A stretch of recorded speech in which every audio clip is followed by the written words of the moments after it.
तो वहीं हरियाणा न्यूज से कैबिनेट मंत्री रणबीर गंगवा ने खास बातचीत की। इस मौके पर उन्होंने पब्लिक हेल्थ डिपार्टमेंट की बैठक को लेकर जानकारी दी। तो वहीं बिहार चुनाव में भी एनडीए की जीत का दावा किया।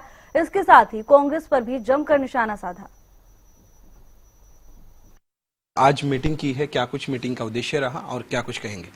आज हमारे पब्लिक हेल्थ डिपार्टमेंट की कार्यशाला थी, जिसमें कुछ एक सिलेक्टेड, कुछ एक SDO, XEN, SC, chief engineer, EIC सारे बैठ कर कुछ स्पेशलिस्ट भी हमने बुलाए थे कि किस तरीके से डिपार्टमेंट के अंदर सुधार किया जाए, किस तरीके से अच्छी सर्विस लोगों को मिले, कोई दिक्कत परेशानी किसी तरीके की ना आए, चाहे वो सीवरेज की बात है, चाहे पीने की पानी की बात है, और किस तरीके से उसको जो है नीचे से लेकर के ऊपर तक सुधारा जाए। वो अपने अपने एक्सपीरियंस एक दूसरे से साझा करने के लिए, बताने के लिए, जो आईआईटी से भी कुछ हमारे स्पेशलिस्ट जो आए हैं, जो विस्तार से उसके बारे में अपने अनुभव बताने के लिए और एक दूसरे को साझा करने के लिए आज ये कार्यशाला हमने रखी। और हम चाहेंगे कि हर 6 महीने बाद में जो है जिस तरह आप जो अफसर बुलाए उससे अलावा दूसरे अफसरों को भी इस तरीके से कार्यशाला लगा करके, ताकि गुणवत्ता के अंदर भी और सर्विस के अंदर भी अच्छा सुधार पब्लिक हेल्थ डिपार्टमेंट के अंदर हो।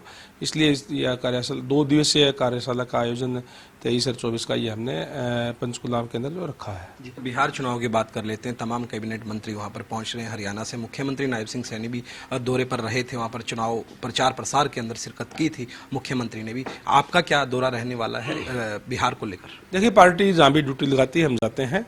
अगर मेरी भी ड्यूटी लगाएगी तो निश्चित तौर पर जाएंगे, लेकिन एक बात तय है कि बिहार के अंदर एक बार फिर से एनडीए की सरकार बनने जा रही है, क्योंकि आज देश के यशस्वी प्रधानमंत्री नरेंद्र भाई मोदी जी का जादू जो सिर चढ़ के लोगों के बोलता है, और जो जिस तरीके से उन्होंने देश का गौरव विश्व पटल पर बढ़ाने का काम किया है, आज देश और प्रदेश की जनता उनमें विश्वास रखती है। निश्चित रूप से एक बार फिर से एनडीए की सरकार बिहार के अंदर बढ़ने जा रही है। सर, आखिरी सवाल लेना चाहेंगे। कांग्रेस पार्टी के तमाम नेताओं की बात करें, 1 साल पूरा होने पर जो बताया जा रहा है कि उनकी तरफ से ट्वीट हो रहे हैं। आज भी हालांकि रणदीप सिंह सुरजेवाला ने ट्विटर पे कहा कि लॉ एंड ऑर्डर की स्थिति है जो सही नहीं है, और 1 साल के कार्यकाल के अंदर कुछ भी हरियाणा के अंदर विकास नहीं हुआ है, ऐसे आरोप लगाए जा रहे हैं। इसके ऊपर आपका क्या कहना है? विकास तो नहीं हुआ, उन लोगों का नहीं हुआ जिन लोगों ने अपनी दुकानें चला रखी थी, जो नौकरियां बेचने का काम करते थे, सीएलओ के नाम पे ठगने का काम करते थे, किसानों को जमीन हड़पने का काम करते थे कांग्रेस की सरकार के अंदर,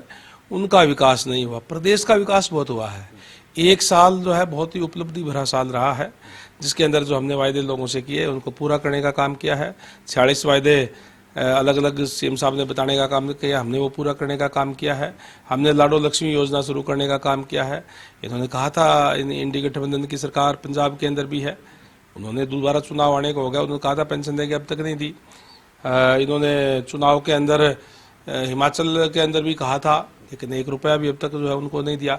हमने पहले ही बजट के अंदर 5000 करोड़ का प्रावधान करके, धन्यवाद और बधाई देना चाहूँगा आदरणीय नायब सैनी जी को, जिन्होंने 2100 रुपये लक्ष्मी लाडो योजना शुरू करने का काम जो है किया है। और जहाँ तक लॉ एंड ऑर्डर की बात है, पहले से हमने बहुत सुधार किया है। अपने वक्त का वो याद करें कि किस तरीके से लोगों को गांव से पलायन होकर के दूसरी जगह तक जाना पड़ता था। इस तरीके की अनेक घटनाएं उनके राज में जो है हुई। आज इस तरीके की पूरे प्रदेश के अंदर कोई घटना जो है वो नहीं है। उस पर अपराध पे काबू पाने का काम हमारी सरकार ने किया है। इस वक्त हमारे साथ कैबिनेट मंत्री रणबीर गंगवा मौजूद थे, जिन्होंने हमें तमाम जानकारी दी। उन्होंने साफ तौर पर कहा कि 1 वर्ष के अंदर जो विकास के कार्य निरंतर भाजपा सरकार ने जो है करवाए हैं। वीडियो जर्नलिस्ट जसवीर के साथ प्रदीप शौकंद, हरियाणा न्यूज, चंडीगढ़।